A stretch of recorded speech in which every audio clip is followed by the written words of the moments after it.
You are listening to KC Sports Network, proudly presented by Emprise Bank, your partner in possible. What's up, y'all? This is One Royal Weather here on Kansas City Sports Network. I'm Joel Penfield, Foote and Josh Keiser. Joining me as always. Gentlemen, baseball season is in full swing. I know the Royals have not necessarily played well to this point, but it's nice to have baseball on my TV screen from, about 6 o'clock until about midnight. Actually, not even that now because of the pace of play. It's about tight, like 11:30, and I'm good after the West Coast games are done. I was talking about that with my brother this week, is like I usually put the kids to bed, I come down, the Royals are in the 6th inning, I can watch the last 3 innings or so and then catch any West Coast games. No, not anymore. We're in the 8th inning, most Royals games at around this time of night, and then the West Coast is, still there, but not till like 10:30, so it's not nearly as long into the night, which is quite honestly perfectly fine with me.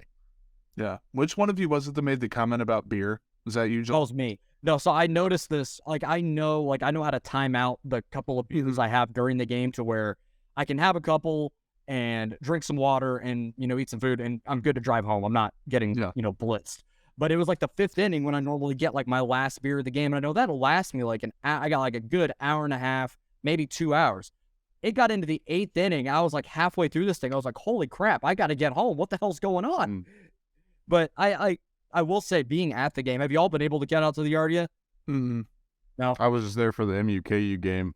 Right. Okay. Oh, see the standards. Okay. Very cool. But I love the pace of play. I think it was great. And I was worried it was going to be like jarring and too fast. And like I've talked about, fast for being the sake of being fast.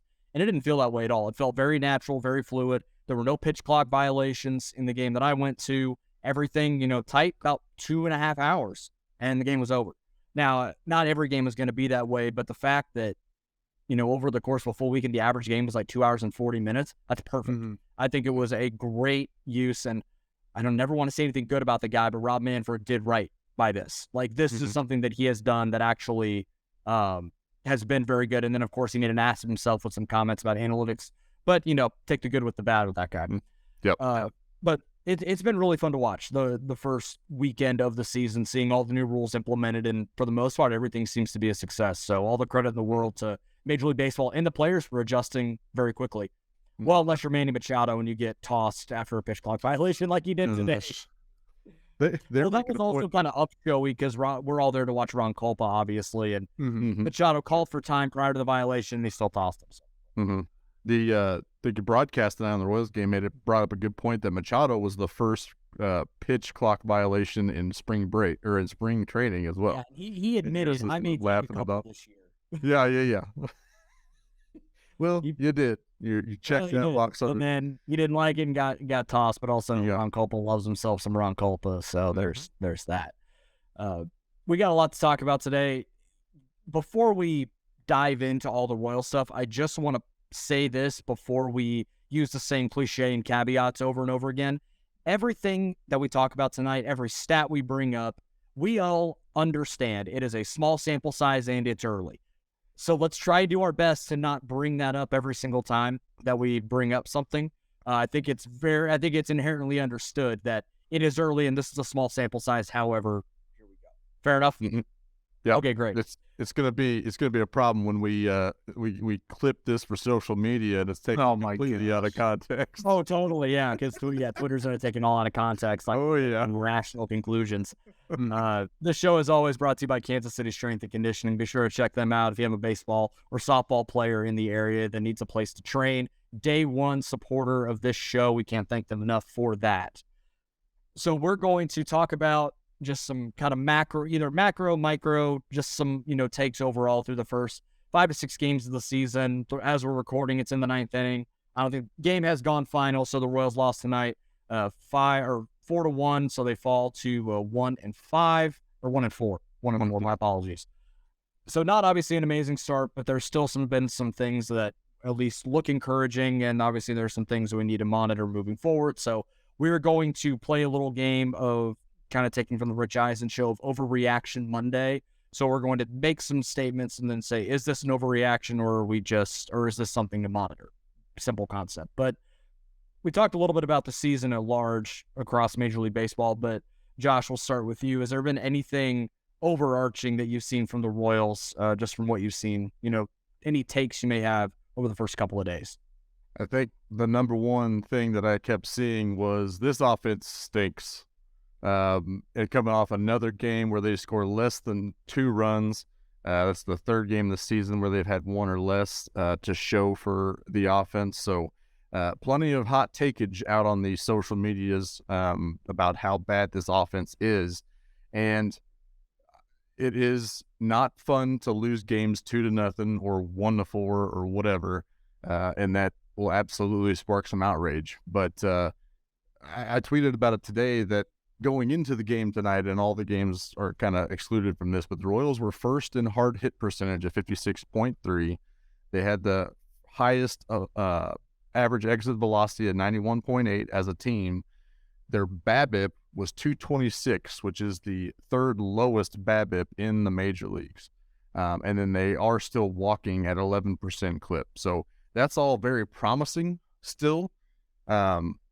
I don't think those are indicators of a bad offense. I will say that I went through all of the batted balls that StatCast had to offer, and of all the batted balls, they're about right in the middle as far as batted balls that had an expected batting average of over 50%. So if they hit the ball hard enough at the right angle, usually they have an expected batting average, and if it's more likely to have been a hit or should have been a hit, quote unquote, then I counted it, and they're just about the middle of the pack. I wanted to say it was like 26.8%, 26.4%. So that puts them right around the middle of the pack. Cardinals are leading the league in OPS. There's a 30.6 of their batted ball events should be hits, and the Tigers have the worst OPS at 23.2. So the Royals right there in the middle between the worst and the best OPS in the majors. So I don't think we can complain too much about this offense. Obviously, it's bad to not score runs, but I'm not hitting that panic button just yet. I don't think there's any reason to. I think we're seeing the process and results not always match up.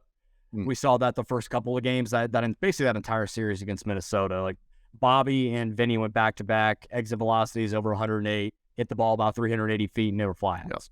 Like, they good process, good swing, bad result. Like, and that's just kind of what we saw. And there was a graph, I can't remember who posted it. I'll try and find and give them credit. But they showed basically looking at launch angle, exit velocity, or hard hit rate and exit velocity, and where teams match up. And obviously in a graph like that, you want to be in the top right because it means you're hitting the ball hard, and it's, you get the principle. The Royals were there, and they were 0-3 at the time. So, okay, they have the right process. The results will match up. And then on Monday night, they got and scored 9 runs and kind of blitzed the Blue Jays a little bit, got to Jose Barrios. Good. You ran into a not very good pitcher, so, that helps. That's a slump buster. And then Yusei Kikuchi comes today and shoves for absolutely no reason. But it's going to ebb and flow, especially early in the season. A few guys didn't get a ton of at-bats in spring training due to the WBC. Some guys like Bobby are really behind the curve because they didn't play in the WBC hardly at all. So I think that's, there's a certain element of that, and guys getting adjusted. Oftentimes pitching has the upper hand early because you're facing a lot of the same guys or, double-A guys or something like that in spring training game. So we'll see how it goes, but I don't think there's any reason to panic about the offense right now. I think they're doing the right things. It's just a matter of the results matching what they're doing. And I think they're fourth in walk rate, which when was the last time we saw a Royals team not in the 20s in walk rate? Yeah. No, it's not crazy. And I pulled from Fangraphs, so my rankings might be a little bit they're tracking. Every website's been a little bit different so far. Yeah, I had them heading into Tuesday's play, 9th in walk rate, which still top 10. Either way, they're 24th most, or I guess least, whatever. The 24th. I flipped it, so I guess that's 7th most in strikeout rate, 25.5%. They have been striking out quite a bit. 18th in isolated power, 28th, like Josh mentioned, in BABIP, 5th in hard contact percentage. More sites have said 1 or 3, so still top 5 in that. And then 5th least soft contact percentage. They're hitting the ball hard, they're making decent swing decisions, they're drawing walks. The strikeouts, I don't think they're going to be quite that bad all year. They could be. I just don't think they're going to be. I think that's going to continue to improve. And we're going to talk about maybe a couple guys throughout the show that are kind of leading culprits in that rate, at least a little bit in the lineup. But I think they're going to be fine. Like nothing is completely alarming right now through not even a full week right into the season where like, oh my gosh, Royals offense is screwed. Heading into the year, everyone was on the train of, well, the Royals offense is going to be pretty decent. The pitching is what you need to worry about. Now, pitching not great, not bad. The offense, everyone's like, oh my gosh, this offense sucks. Like heading into the year, everyone was confident in this. It's been, again, and the phrase that Joel told us not to mention, I'm not going to say it directly, but it's been a you know what in so many days. Yeah, that's a great point. And it's not like the Royals are the only terrible offense right now. Like the Mariners have not looked good outside of a couple of games. The Padres were bad early. They're starting to come around a little bit. You know, it takes time for, like, not everyone comes out of spring training just firing all cylinders. Like the Rays are, not many other teams are at this point. Like the Phillies look terrible. So I don't know what to believe with some of this, and that's why you got to let things play out and let the sample size grow a little bit. Then you can make some more legitimate assessments of it. But there is some stuff to monitor. I'll give you one kind of alarming thing, and they brought it up on their broadcast, especially in those first 3 games, is they're hitting with runners in scoring position. That has been ugly. Going into tonight, they were slash 194, 256, 361 with runners in scoring position. They have a 33.3% K rate and just a 5% walk rate with runners in scoring position.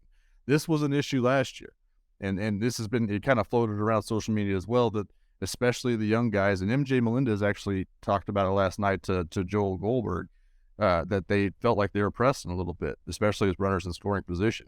Now, I don't know.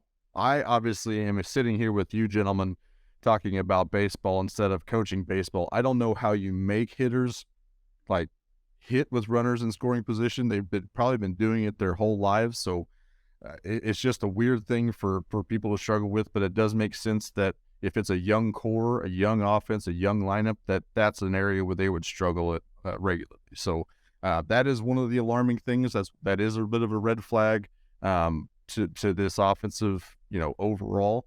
But at the same time, like, I do believe that'll eventually come back to the curve and rest the mean a little bit. I think a lot of it is just going to be as they see more pitches. Just at the end of the day, like, I would love to know early on in the season, like, if you could look at the totality of Major League Baseball and what the runners in scoring position numbers look like. I'm not saying they're going to match the Royals, and this is no way me trying to sunshine pump for, like, not even a sub 400 OPS against with runners in scoring position. But I would be curious, and maybe that's something, if I get bored enough one day, I'll look up and see what I can find, just for some perspective on it, I guess. I might be able to look that up, but we can move on. I'll check it out. So one thing that I noticed, and we're just kind of going right into our little overreaction segment, is people have been outraged on Twitter the last couple of days seeing the lineups that have been thrown out there by Matt Quatrero and company, where they're giving Salvi a day off and Olivares a day off. Today they give Vinny and pretty much all the lefties a day off because they're facing Kikuchi. And people were like just freaking out that they're not throwing the best 9 out there every single time. And it's almost like they're trying to play the matchups like the way that analytically inclined teams do. This is not something that we are used to seeing as Royals fans. We are used to seeing the same 9 out there pretty much every day, some shuffling here and there. But for the most part, it's the same guys. And the Royals are currently in a stretch of 12 consecutive games, essentially to begin the season, 13 games in 14 days. And we have seen the previous coaching staff try and chase every win, throw everybody out there right away, 9 innings every single day. Like, we're not going to give too many days off to guys. It's April. Why do you need it? But the Major League Baseball season is 162 games. It's a marathon, not a sprint. You have to be able to get guys off their feet before they, allow these guys to get their legs underneath them and not run them into the ground early, so that then by July, guys are exhausted, and that's when we've seen a lot of the losing streaks happen. So it's the Royals trying to put together a more measured analytical approach, play the matchups, load up a lineup against righties. Now, it didn't work tonight, but again, I think the process makes sense. Like, I totally see the logic. It's not like we're looking at this like, what happened? People were freaking out on Monday that Salvi and Ole get the day off, and the Royals go out and score 9 runs at their best offensive day. So, and you saw it on Tuesday. yeah, Acquatraro said, and I quote, "If we had more righties, we'd have them in there, but we have every righty we have in there." Like, it could have been even more lopsided. Would have done all really right. Would have been picked. Like, the Royals are clearly. It's not like he is going up to, you know, the vaunted spreadsheet or really anything and say, let's say, it's not like he's closing his eyes and he has a dartboard with like players' faces on it. He's like, well, I'm just going to close my eyes and throw it. And like, you're in left field today, you're batting 9-hole, you're doing this. They have reasoning behind every move they're making. And if there's one thing they've made clear throughout the whole offseason, they're making informed decisions, and they're making informed decisions after they speak with people. They're collaborating on those decisions. It's not like Q's in his office sitting there making the lineup, not talking to anybody, not getting input, not running it by anybody.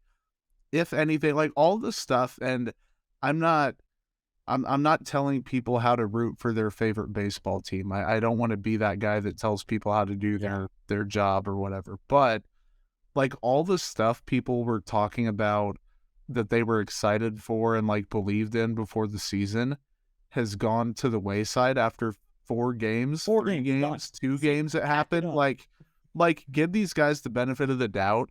It's been a bleeping week, not even really.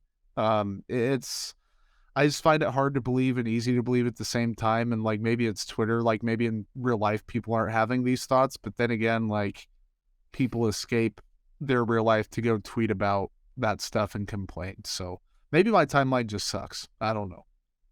I mean, it's been great to me the last couple of days. I'll say that.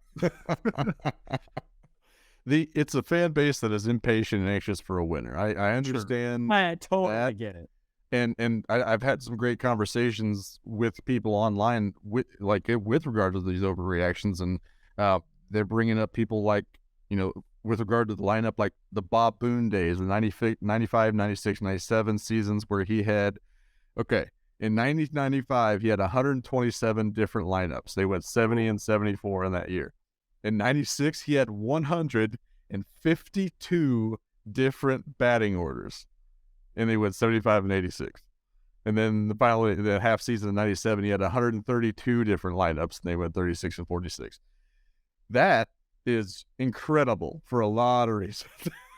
And people are just so worried that they tinker too much, that Q is a little bit too dependent on the matchups. So and it comes off as not knowing what you're doing. It's his first managerial job.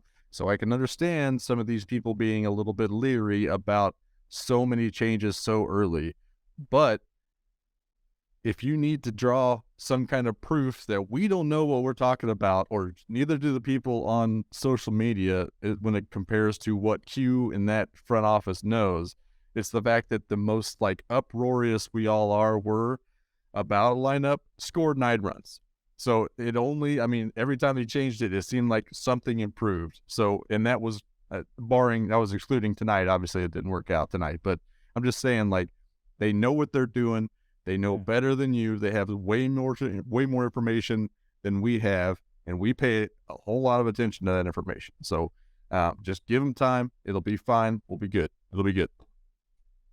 If I had to guess, I don't think Bob Boone was using some of the I don't even think he would even gone near the day to try and make those lineups. I wonder how much. So I think that's the point. Is like I understand we've seen this before, but we haven't. And I think that's the thing that Royals fans are not used to. We have not had in, the last ever, really, of Royals baseball, a manager that is this analytically inclined, willing to use the data, willing to listen and collaborate and make all this happen to use all the right numbers. And I'm not saying Mike Matheny didn't, but I don't think he was using it to the extent that we're seeing Quatraro use it. So it's just a different thing for as fans to see. As even for casual fans to see that lineup and go, what are we doing? Why is Vinny out of the lineup? Why are we giving why is Dozier in the lineup again? Why is this happening? There's reason for it. There is method to the madness. There is. And Quatraro is too measured in the way he handles everything for me to think that he's doing the wrong thing. I don't think he's in over his head. I think he's making the right decisions, making informed decisions. Mm-hmm. And again, the process will meet the results at some point, but they've laid down the foundation for a solid process in this. How have we already gotten, we've said 4 or 5 games into the season, and we're already questioning the manager about Flano Chase. I saw a tweet on Sunday that said, I don't think Quatrero was the guy, and I wanted to jump off my balcony. I'm like, what are we doing here? You can, and that goes the other way too. Yeah. We don't automatically assume he's going to be successful. No. He's the manager of the Royals, and we never expect good things to happen to us in managerial positions. It happens, but we don't expect it by any means. So it's okay to not be completely sold on Hugh as the manager, but it also, you have to just let it sit for a little bit. Just gotta chill. Do we need to take a break to let Joel decompress a little bit? Joel, do you want that? Break before I drop an F-bomb here and cause some FCC violations. We'll be right back. Whether you're a Chiefs, Royals, Sporting KC, KC Current, K-State, KU, or Mizzou fan, we've got you covered. Thanks for watching this production of KC Sports Network, proudly presented by Emprise Bank.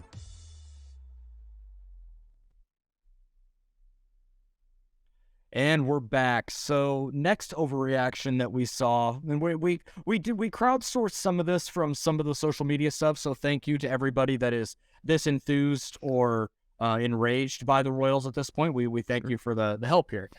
But I saw a lot of people freaking out that Brady Singer was the 4th starter. That Brady Singer is the 4th starter on the staff. He wasn't, guys. He wasn't ramped up enough because he pitched 1 outing in the WBC. And I'm not blaming the WBC for Bobby or for Brady. It's a great opportunity for them to go and represent their country, to learn from all those guys. That's an experience that I'm sure they don't regret in the slightest. But it did put them behind the curve just a hair. And so Brady Singer needed that last game of the exhibitions and spring training in Texas through 5 innings. So the natural rotation of the staff, that the normal rest days, happened to fall on Monday, and that's why he got the start as the 4th guy after Greinke, Jordan Lyles, and Brad Keller. Brady Singer is the one on this staff. And I saw that, I'll look up the tweet just to read the stat, but I'll say this: it is nice to have a win day guy. Every pitching staff needs one. And the Royals, for a long time, really since 15, haven't had a win day guy. Someone that when they are starting, the Royals are going to go out there, and if they don't win, they're going to give their best fight. And their pitcher is going to allow them the best chance to win. And that's what Brady Singer did. He wasn't spectacular. He wasn't sharp quite yet. Had his moments, but his mentality, the way he throws, he's going to be just fine this year. I think he's going to be really, really good. And it's nice that at least once every 5th day we know, all right, the Royals probably going to win today. It's a pretty good feeling to have. It's one we haven't had in a while. You might have, Josh Bernier had a tweet. It might be the one you're talking about, but I thought it was of interest. It was 20 of Brady Singer's last 25 starts come following a Royals loss. In those games, he's now 9-4 with a 2.94 ERA. That's fun. And that's fun. Exactly what an ace is. It stops the bleeding. It's tough. I meant tough as in how the kids say it. Not like it's tough that Brady Singer is pitching for the Kansas City Royals. He is tough. TUFF. It is tough that he can go out there on a not very good team. Just to be honest about it, over the past couple years or so, and pitch good baseball. And, regardless of his win-loss record, he is impacting winning baseball for the team, whether it shows up in their final season total or not. The wins above replacement show up, his raw numbers show up, the advanced numbers show up. People coming into the season knew Brady Singer was that guy. Zach Greinke was coming back, sure. Jordan Lyles was there. They signed Ryan Yarbrough. Brad Keller could be back on the rotation. Daniel Lynch, people expected to step up. I'm not overreacting to Brady Singer, quote unquote hitting the proverbial wall because he wasn't built up enough, and went to the WBC a little bit. It's early in the season. He still looked good for almost the entirety of that start. He's going to look good for probably almost the entirety of this season. Now, the thing with him, can he elevate to great, or can he sustain great? Now, we won't know that answer until August through September. Early on, the number 4 starter, like the order in which you start to begin the year, I honestly don't think it makes a big difference. I didn't view Brady Singer any differently because he wasn't the opening day starter. Now, if this is the case again next year and he's still not, maybe you look at things differently. But I think it's a non-story. I don't really have too much more to add to that. Yep. And the good news is he's the same pitcher. I mean, exactly. Yeah. He wasn't ramped up. I think the movement was the same. The velo was the same. The pitch usage was the same somehow. We saw his changeup a lot he used it in the WBC. There was a StatCast game in spring training where he was using his changeup, clearly working on it. And he still didn't use it. So it still feels like there's an ace up his sleeve that he's going to throw at maybe the third time through the order this next time if he gets to that point. But he's still the same Brady Singer he was last year when he was very good. So we don't have to freak out that he was the number 4 guy, number 2 guy, the number 5 guy. It doesn't matter. Brady Singer is Brady Singer. He's going to be the anchor in this bullpen or this rotation. The thing that impresses me the most about Brady Singer is his maturation throughout. I think that's been one of the coolest things to see. He's mostly sinker slider, still working on the changeup. I think that Sweeney and Bove are going to really get that going for him. And once he can get that thing unlocked, we might see him take another step. But the Brady Singer of 2021 is gone. Mm-hmm. You watch that start against the Blue Jays, and you can see, because we saw it enough in that year, and a little bit at the beginning of last season, a ball gets misplayed and right. A ball bleeds in when he makes a good pitch. Hard double, a walk, everything melts down, and it gets blown up and blasted and is out of the game in 3 2/3. But Eaton misplays a ball and right, no problem, double play, get out of the inning. Like, no problem. Yeah. A double, a walk, a soft hit ball, gets double play, gets out of the inning. That's the kind of stuff to me that says the most about Brady Singer's elevation as a pitcher, not just his, adjusting as a pitcher to the big league level, but the mental side and getting it figured out between the ears for him is massive. And I couldn't be more impressed by that aspect of it. Yep. I think just one more note, is it's pretty fun as well to have a pitching coach go out for a mound visit, and then immediately there's a double play. Isn't that fun? Or just not in play runs. Yes, Then you'd have to be a double play.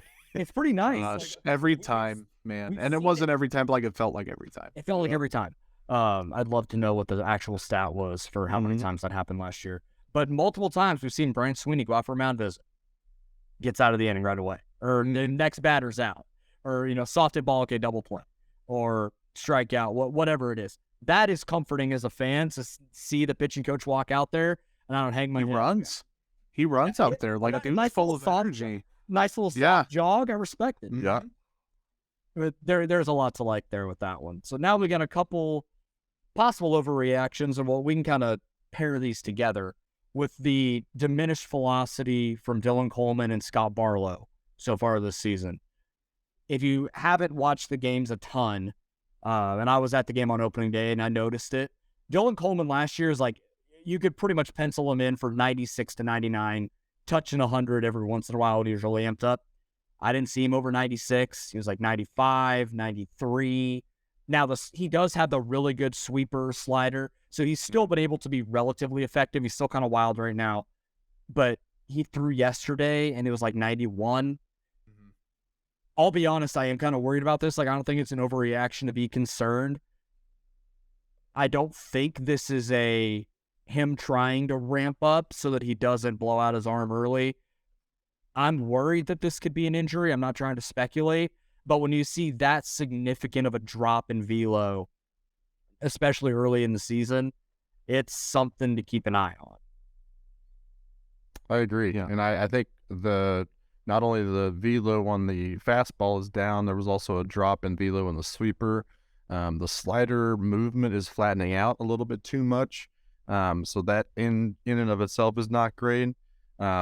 He also is having control issues, and all of that was still creeping up in spring training. He's hittable now more so than he ever was. He was hittable in spring training. His spring training stats was 8 innings pitched, 5 earned, 11 hits, 9 walks, 13 strikeouts with a 2.5 whip. Opponent average was a 3.24. That can happen. That is alarming, not good. A 93.3% zone contact rating right now for him. So he is hittable right now. It is a concern for sure. I think the sweeper adds a little bit more. It's kind of the good with the bad. The sweeper is sharper. I think it's the slider. The slider itself is actually increase in velocity. So he's kind of distinguishing those two pretty well. And I'm kind of excited about that. But it is kind of alarming, both the lack of productivity, the fact that he's super hittable right now, and the lack in velo is a little bit concerning for sure.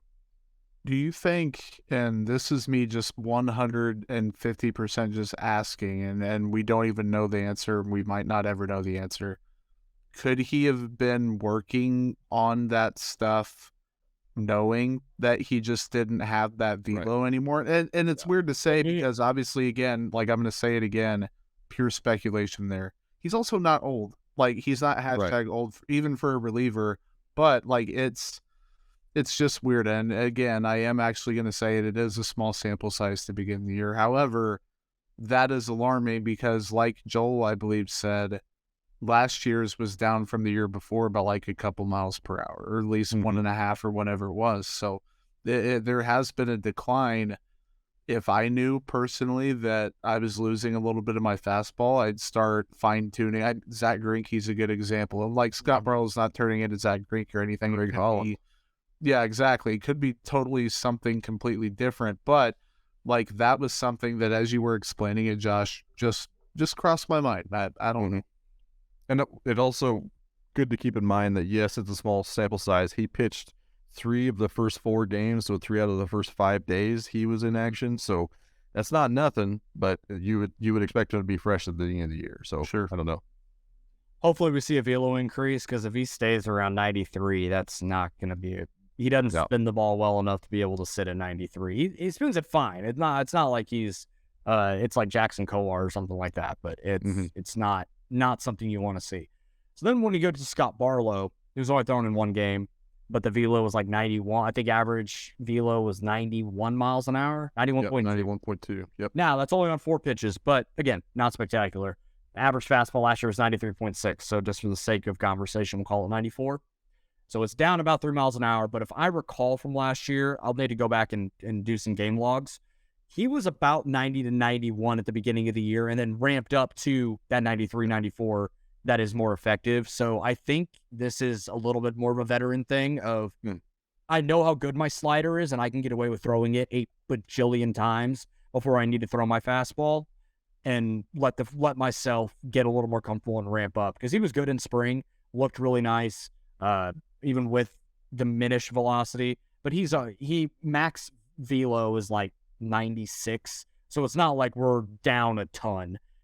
I would expect, as the weather gets a little bit warmer, he gets back up to 92, 93, which I think is really solid. He's not relying on his fastball a ton. He throws his slider way more than any other pitch. He threw just for example, threw 534 sliders. He threw 373 curveballs and only 288 fastballs last year.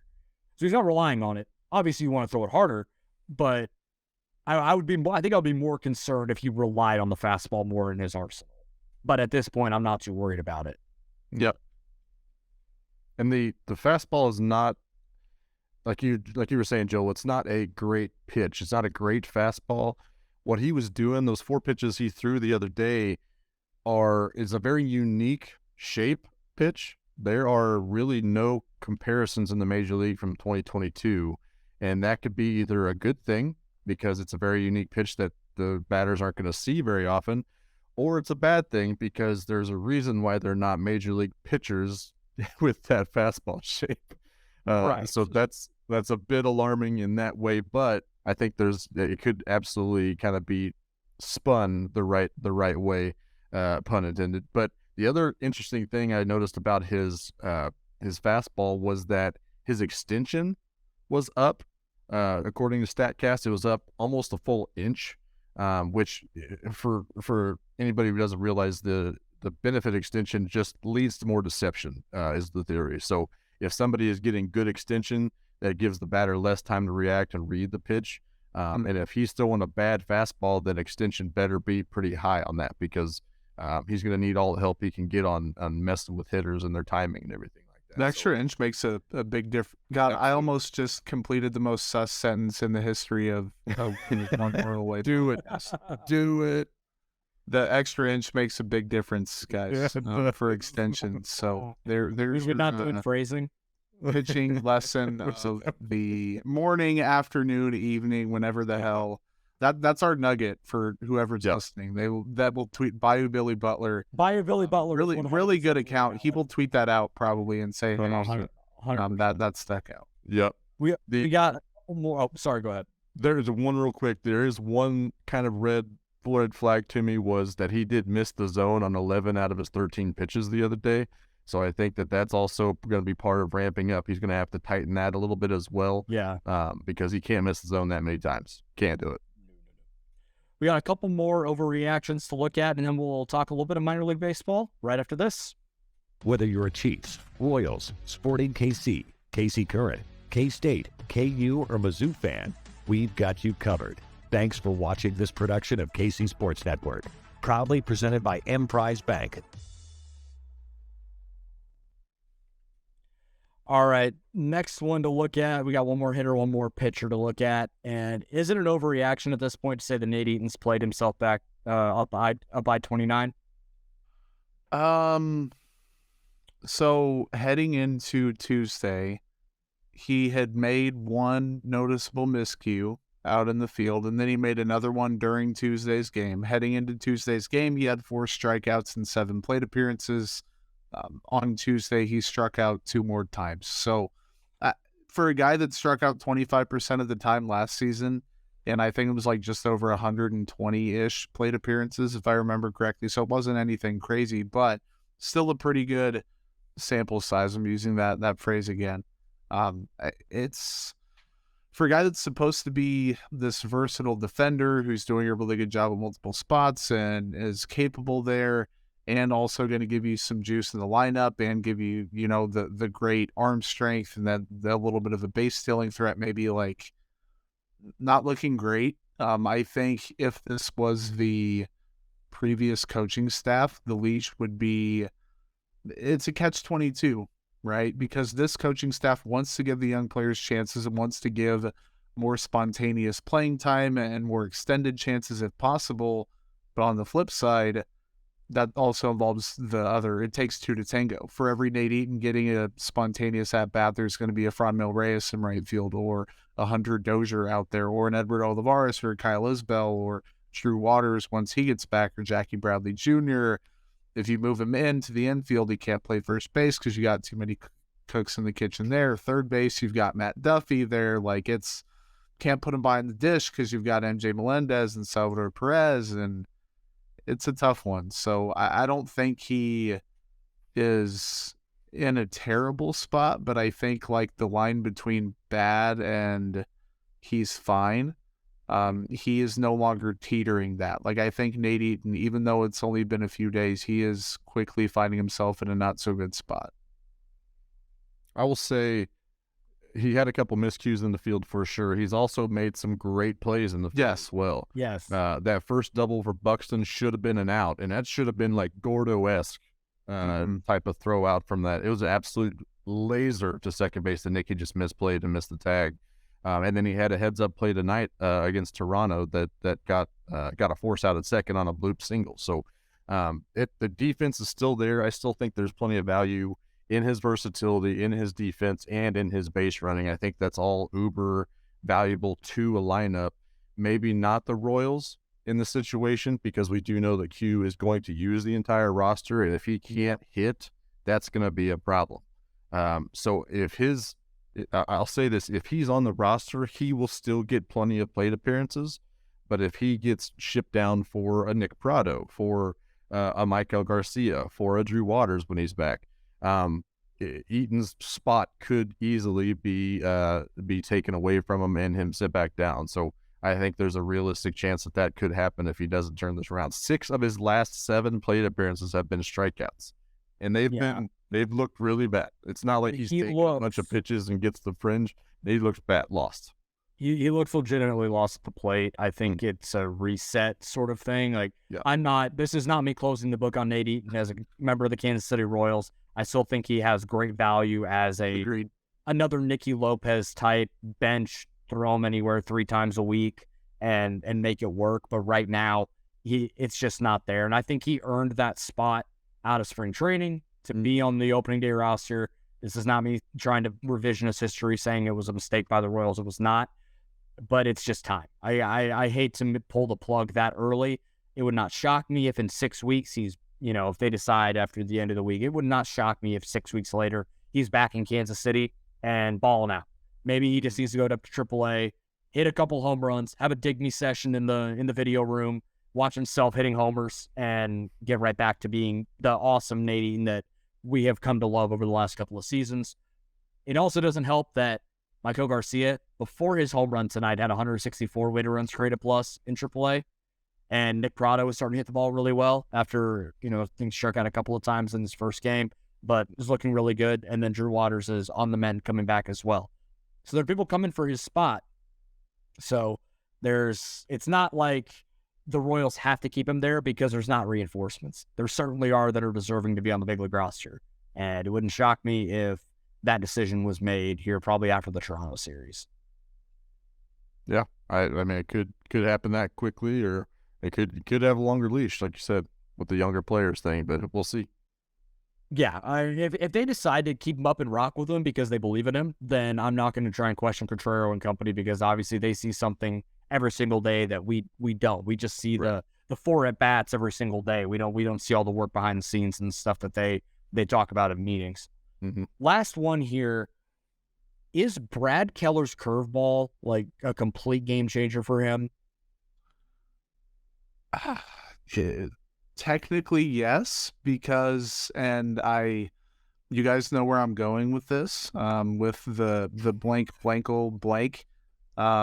It's been 1 start, correct? And the stuff plus is the 12th ranked curveball in all of baseball for starting pitchers, or it might just be pitchers in general. It's 130 on the slider. Like, that duo has been really good by their measurements.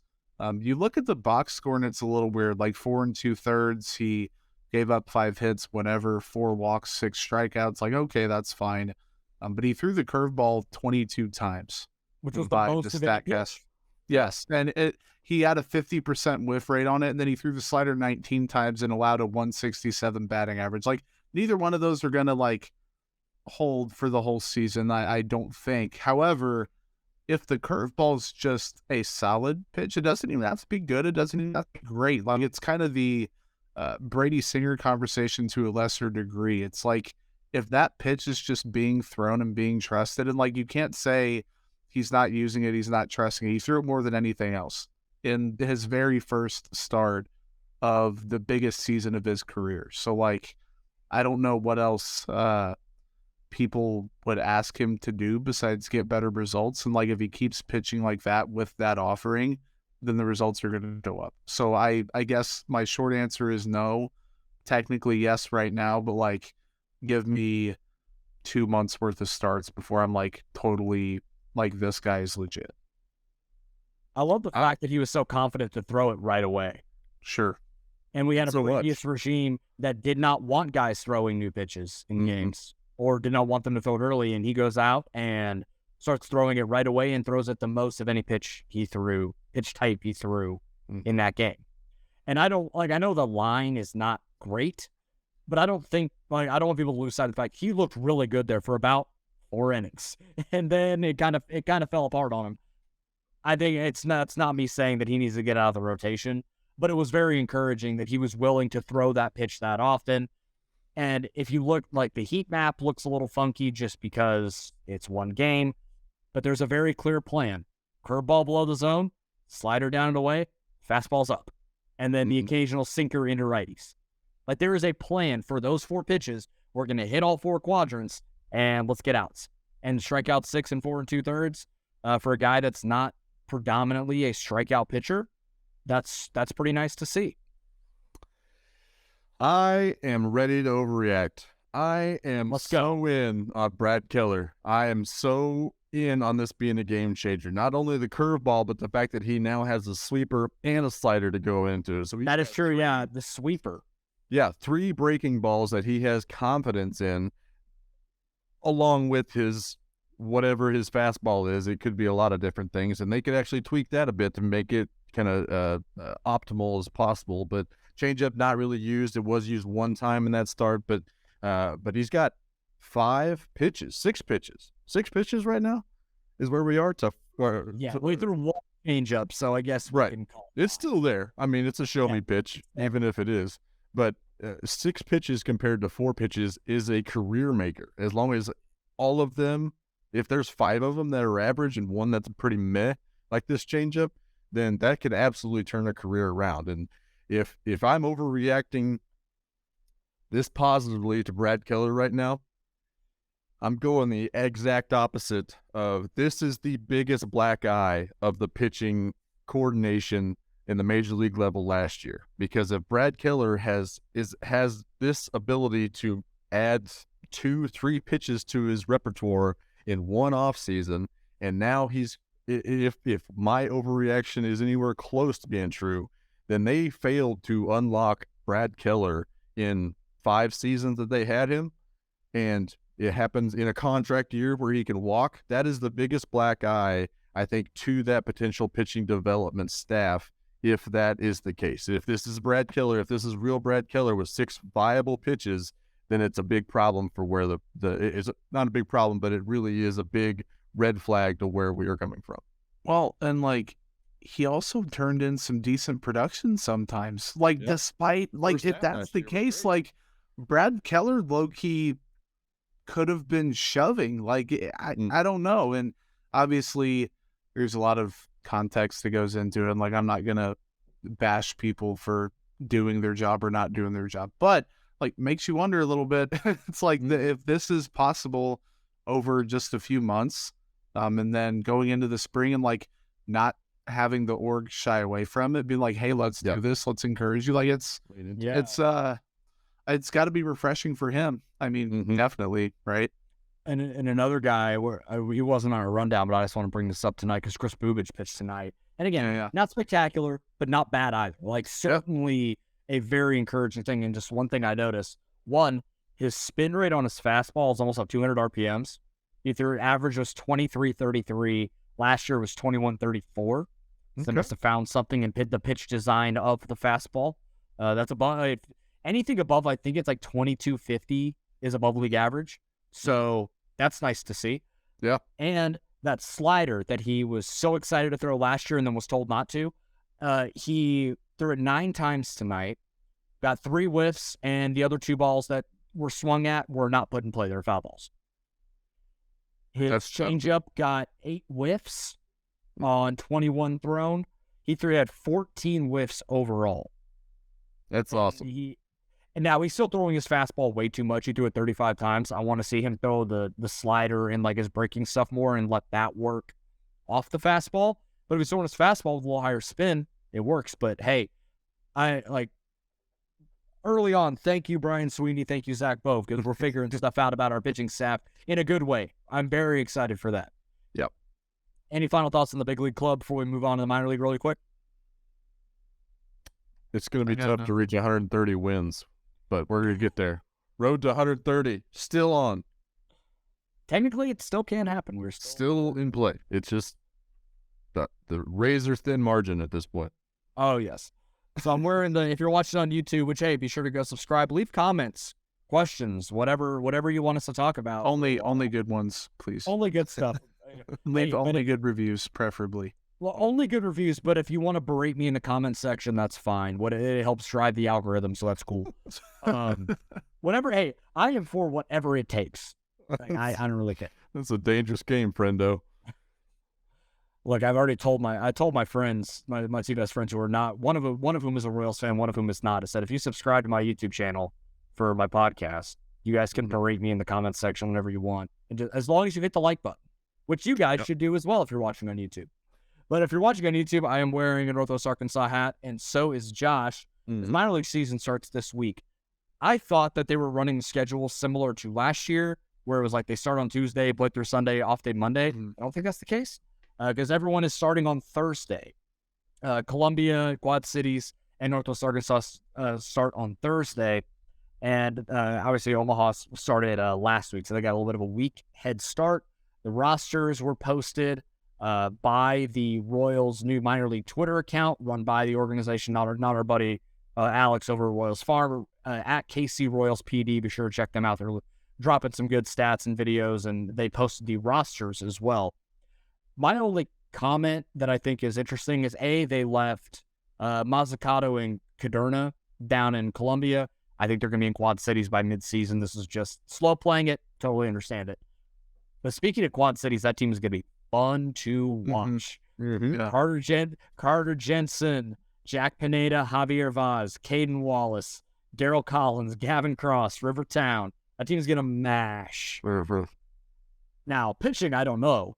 However, because pitching in Columbia last year was kind of hit or miss. With Linder Avila was pretty solid last year. Noah Cameron, Eric Sarantolich, Andrew Champlain. There's guys to like in there. I forgot about Champlain.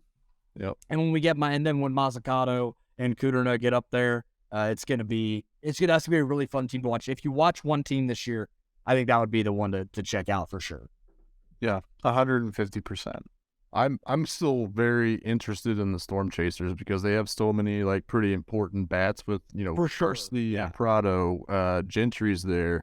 Samad Taylor is there. So I think there are a lot of reasons to pay attention to them as well.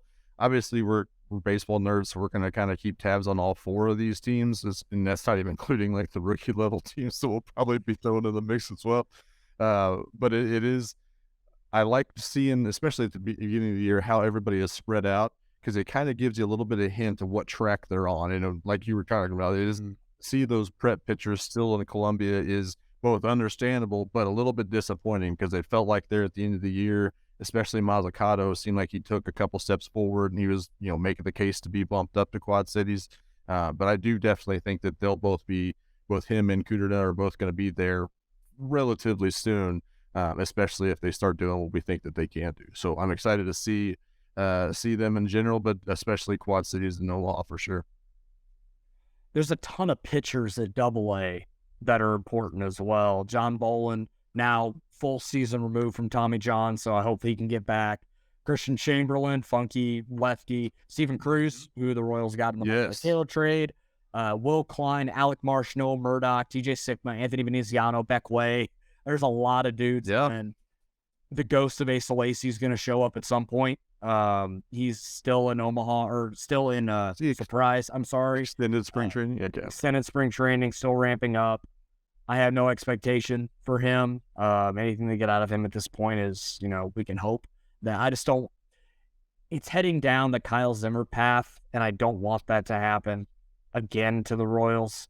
Drafting a super electric pitcher that never really gets there outside of a reliever role that was not even. The guy was a shell. Kyle Zimmer was a shell of who he was as a prospect. I don't want Asa Lacy to be that same guy, but hopefully he can stay healthy for even just a little bit of the season. Mm-hmm. Gentlemen, do we have any more thoughts on anything else before we get out of here? Any final thoughts in general? I'm good to go, man. Personally, we talked before the pod about maybe cutting a nice 45, and we went a little bit over, but like for our standards, I think this was a very fantastic episode. We covered a shit ton of ground, man. It was good stuff. Josh? Damn that 45-minute mark. I got takes about the school board voting and the KC mayor and no, I'm not. All right. Cut him off. We have to stay regulated and stay in the good standing of people who may or may not work in those realms that may or may not listen to the podcast or the network. My final thought, just as I get all the notifications for the Mariners as well, and I just want to point out that Teoscar Hernandez has never hit a cheap home run in his life. Dude, no. That guy exclusively hits the ball 450 feet. Yeah. Mm-hmm. And if he does hit a ball opposite field that just goes over the wall, it's about 118 miles an hour and gets about 12 feet off the ground. Speaking of which, didn't Reyes hit like a mammoth home run? He hit a ball 450. Bullshit, that ball was 455 feet. That was 500 feet. Okay. I will hear no argument. He's one that does not get very many cheap home runs. He hit the Miller Lite thing over the fence. Not many balls go out there. I've seen 3 guys hit balls out there. It's like Mike Trout, and I think Mondesi went out there one time. I think he hit it to the fountains. I don't even think he got it over the fountains. So that was poor Mondesi. I know this isn't a Red Sox. I remember last time I called him a Yankee. He's a Red Sox, damn it. But that sucks, man. I get that they're bringing him along slowly, and like we don't know the exact. We're not Red Sox beat reporters or following that team, but it's unfortunate, man. People are saying that they're not surprised, and like that's fine to flex, I guess, on Twitter that you predicted he wouldn't start the season on the roster, but like good for it you, also sucks because he's trying to play. Yeah. Well, that's going to do it for this week on One Royal Way. We will be back next week with hopefully some more W's to talk about. We can sure hope, right? Because hope's all we got. Talk to y'all next week. Thanks for watching this production of KC Sports Network, the fastest growing sports media network in Kansas City. Check out these videos that feature our team of more than 15 former players, insiders, and analysts bringing you the best Chiefs coverage you can find. Entertain, educate, inform. KC Sports Network.